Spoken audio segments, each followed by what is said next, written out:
השיעור השלישי של המפתחות של ההצלחה, המפתח השלישי להצלחה. הנחת היסוד בשיעור שלנו היום זה שכל הבנה חדשה היא הצלחה. אני רוצה רגע להסביר את המושג הזה, מה זה אומר הבנה חדשה.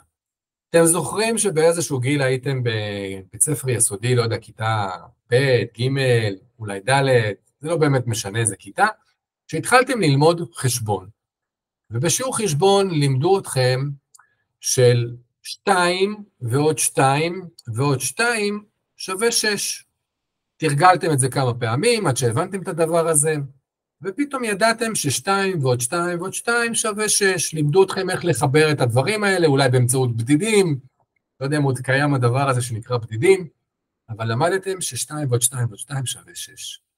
ואז עליתם כיתה, הגעתם לשיעור חשבון, ופתאום לימדו אתכם דרך חדשה, על משהו שכבר ידעתם, פשוט איך להתבונן עליו מזווית חדשה. אמרו לכם, חברים יקרים, אפשר לקצר את הדרך.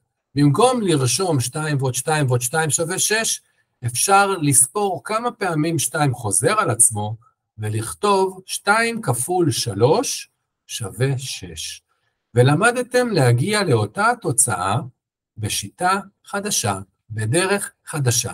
מה שבעצם נוצר אצלכם, זאת הבנה חדשה. לקחתם את הידע הקיים שהיה לכם, והרחבתם אותו.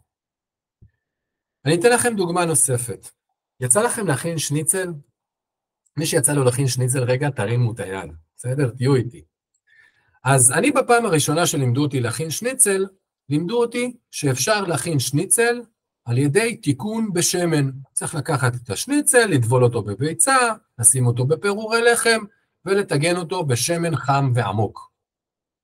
ואז יום אחד הגיע מישהו ואמר לי, שמן זה לא כזה בריא, אתה יכול לעשות את זה בלי שמן. אמרתי לו, מה זאת אומרת? הוא אומר, אתה יכול להכין שניצל בתנור. אמרתי לו, מה? אפשר להכין שניצל בתנור וזה יוצא טעים? הוא אומר לי, כן. והכנו שניצל בתנור וזה יצא טעים. ולמדתי דרך חדשה להכין שניצל. לקחתי את הידע הקיים, את הידע להכין שניצל שאני יודע, והרחבתי אותו. הדבר הזה קורה לנו גם בספרים חדשים, שאנחנו קוראים ספר, ואז אנחנו קוראים אותו שוב, ומקבלים זוויות חדשות של התבוננות על הדבר הזה, בסרטים שאנחנו רואים, במפגשים חברתיים, יש מלא הבנות חדשות שנוצרות לנו בחיים, שמרחיבות את הידע הקיים שלנו. וכל הבנה חדשה יש בה בעצם תהליך של למידה שמרחיב את הידע הקיים. וכבר הבנו שכל תהליך של למידה הוא הצלחה, ולכן כל הבנה חדשה היא הצלחה.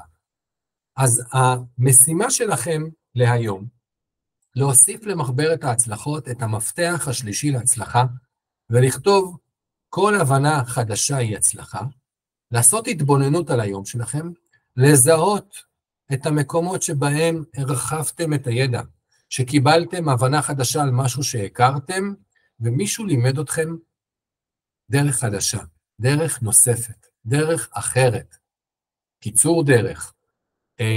וזה קורה לנו כל יום, אנחנו פשוט מפספסים את זה, אנחנו לא מתורגלים להתבונן, אז אני רק מתזכר אתכם, אנחנו כרגע מאמנים את המיינד שלנו, לזהות הצלחות במקום לזהות פאקים. אנחנו מזהים הצלחות, אנחנו רוצים להסתובב עם כמו רדאר כזה, שהוא רדאר של הצלחות, שכל הזמן מחפש הצלחות ורושם הצלחות.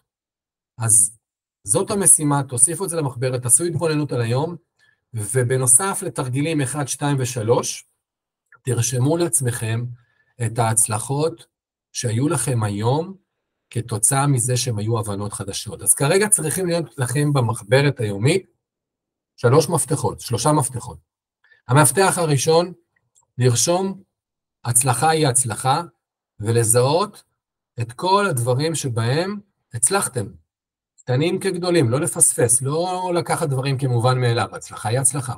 2, לרשום בעצם את כל הפעולות שתכננתם לעשות, ופעלתם, את האינטגריטי, ואת הפעולות גם שבהם העזתם, אז גם אותם תרשמו נקרא לזה סעיף ב' תחת מפתח 2.